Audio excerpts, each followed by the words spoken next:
Good evening, everybody on YouTube. We'll get ready to do Facebook here, so I got to dial that in.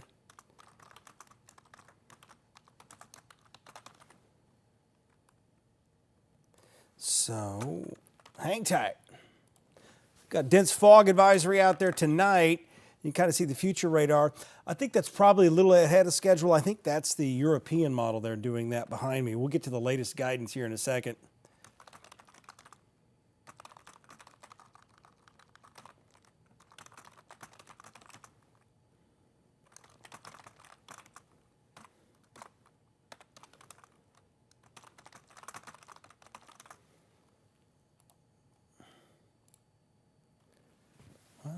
There we go. There, it's working. All right, we got 12 of you on here right now. Again, Facebook crowd's getting ready to join in. So we will go live on Facebook here. Again, we're trying to get as many platforms covered as we can with the digital age here, with so many different ways to see it. Let me make sure. Okay, I'm good there. I'm cross-posting everywhere. So again, we're live on the YouTube channel. We're live on Facebook. Some of you that are on Facebook may not know we've got a YouTube channel. It's not my page, it's the WFF page, but you can find me there too at times. I just haven't been updating it as much. But I want to talk about what we expect tomorrow. And one thing we're not looking at is we're not looking at an outbreak of severe weather. It's not that situation. These first alert weather days are intended to let you know there are days that you need to be a little bit more aware of. Last night we had some thunderstorms come through, kind of borderline on the strong side, had a lot of lightning, very heavy rain with them.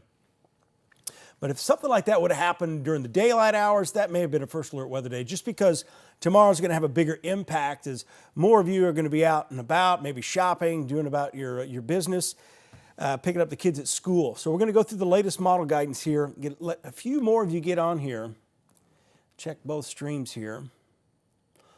All right, so we are here, and we've got about 100, 200 people on now, and the audience is growing. So here's what we're looking at.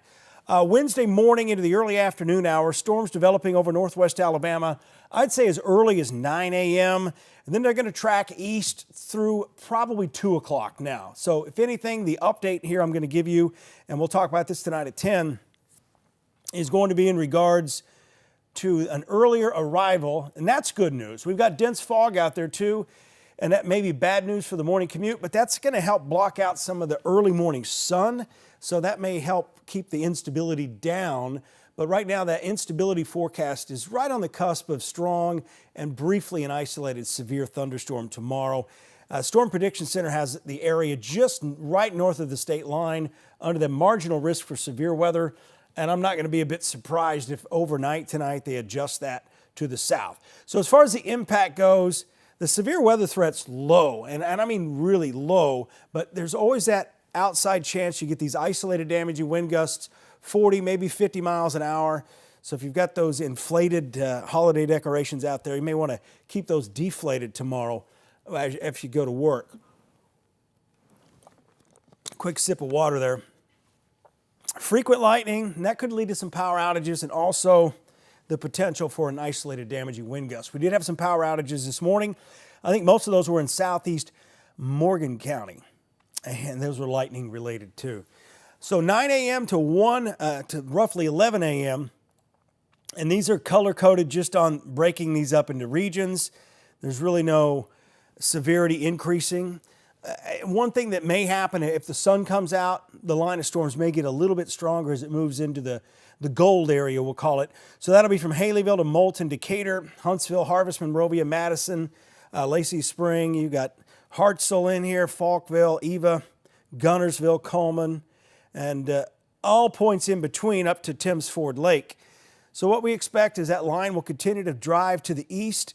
So from 10 a.m. to 1 p.m., and I'm going to go through this hour by hour in a second, and then 11 a.m. to roughly 2 o'clock in the afternoon, areas like Section, east side of Scottsboro, Stevenson, Rainsville, Rosalie, Eider. We're not expecting any Sand Mountain magic or anything with this.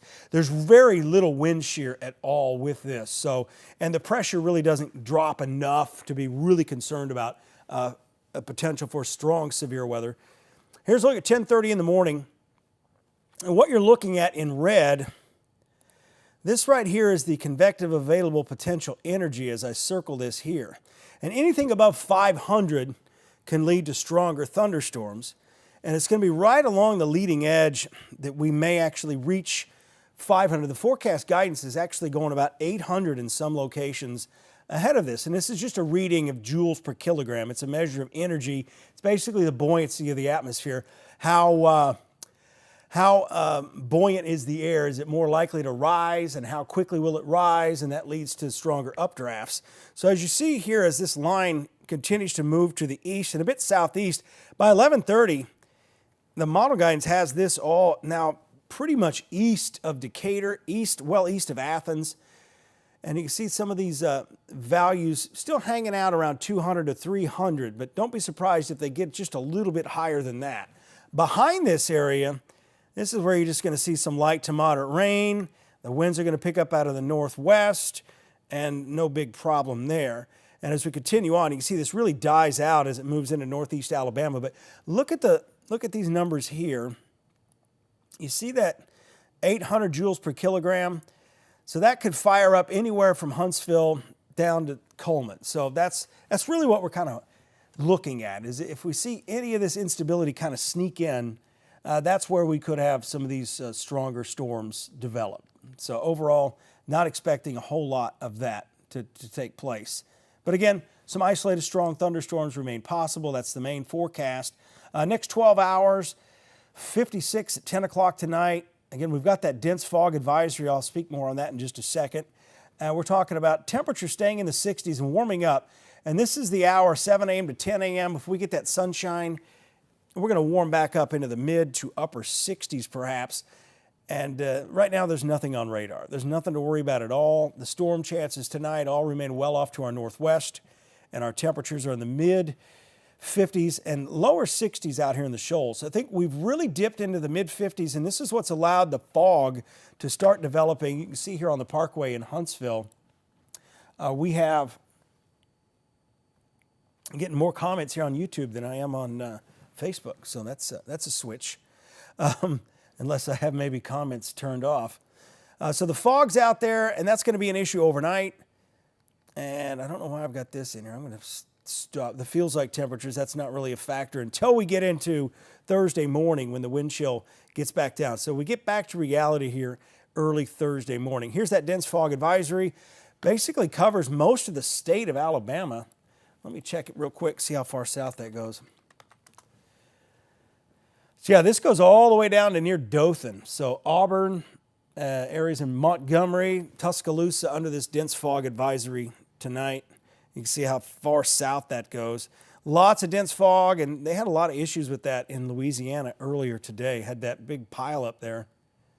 I think it was said it was like the biggest wreck they'd ever seen out there. So again, just doing a stream here. I'm going to start doing this a little more regularly, on a more regular basis at 9:30. I know some of you can't always stay up till 10 o'clock. I know it's only a 30-minute difference, but it can make a big difference if you're trying to get some sleep, you've had a long day at work. But again, we're not expecting an outbreak of severe weather. I want to make that very clear. These first alert weather days are just based on research. It says everyone wants to know when the weather is going to have a big change. They want to know first. They want to know about the change. And tomorrow is just one of those days where it's going to be active. There's no reason to really be overly concerned. Just be alert. Just be mindful that the weather's going to be changing as we go through the day. Some of you just tuned in here, so let's kind of go back to this, what we're looking at, the thunderstorms here. This is roughly 10 o'clock in the morning, and we have this initial area at 9 a.m., but there's just no instability. See how that red area starts to develop as we go through the morning hours? Man, my allergies starting to bother me.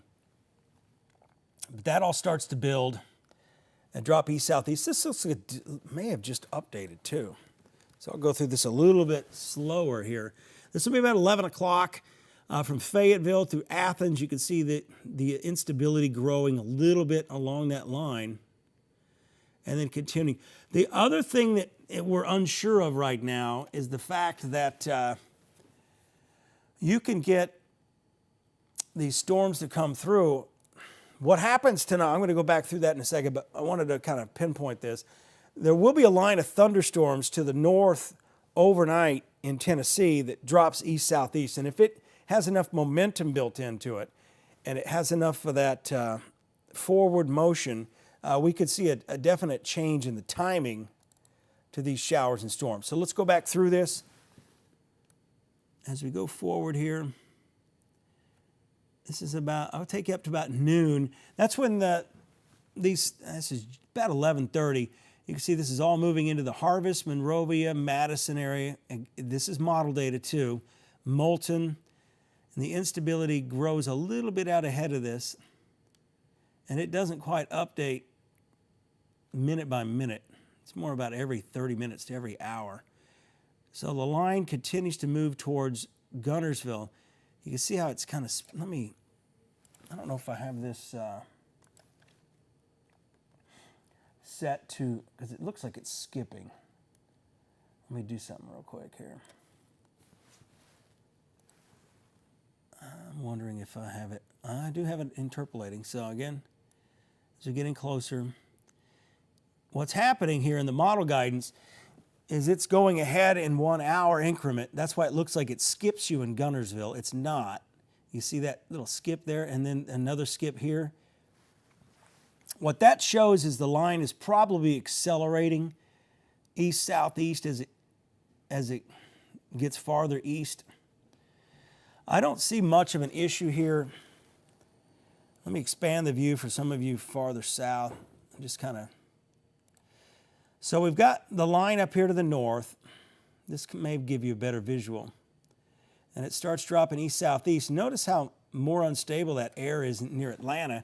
But the other thing to remember is as this line is moving in, the upper air instability, the dynamics, and the overall surface features are quickly ejecting northeast. So they're moving away from us. So that's why you see a weakening trend sometimes. So again, just wanted to update you on all of that here in the last 12 minutes or so. Yeah, it's going to be, Christy asked if it's going to be muggy tomorrow. Yeah, it's going to be really muggy. We're going to start to see that the dew points actually get back into the 60s. They're in the 50s tonight. So what's going to happen is we're going to kind of see some of that instability slowly push north tonight. But again, this is not an outbreak of severe weather. We may see 1 or 2 severe thunderstorm warnings tomorrow for borderline kind of wind event. But I think the highest wind gust we'll see will be 45 to 50 miles an hour tomorrow. I want to make sure people are not caught off guard. All right. Well, with that said, I'm going to shut it down and get ready for the 10 o'clock news coming up here in about 15 minutes. And new model guidance may be coming in the tail end of it. I know the GFS is. And while I've got you here, let's go ahead and update you on Christmas. All right, here's Christmas forecast. Got Santa on here tonight. It says, if you're traveling this weekend, the weather looks good. It's as we get into Christmas Eve, and this is the European model, let's bring in the rain in Christmas morning. It's keeping us in the 40s. Our official forecast is a 30% chance for rain showers and highs around 52. So there's going to have to be some adjusting to the forecast, but there it is. As we get into Christmas morning, chance of rain still kind of showing up. I mean, again, both models are showing this. One thing, long range, and you may have been seeing there's post-flooding social media about the warming trend. Late this month and early January, warmer air, and that's not good news at all because typically when we get those big warming trends, it's followed by we're more vulnerable because by that time of year, there's a lot more colder air masses coming in and stronger storm systems, and that can lead to severe weather. I'm not saying we're going to have severe weather, but it could get active at some point by about the second or third week of January. We'll have to watch that as we probably transition back into this colder air. Yeah, it'd be nice if the weather would just stay normal, right? All right, everyone, you have a good night, and I am getting ready for the 10 o'clock news. I appreciate you tuning in. Again, I'm going to have more regular updates beginning in 2025, next month, January. during the 9:30. So we'll do about a Facebook Live for about 10 to 15 minutes.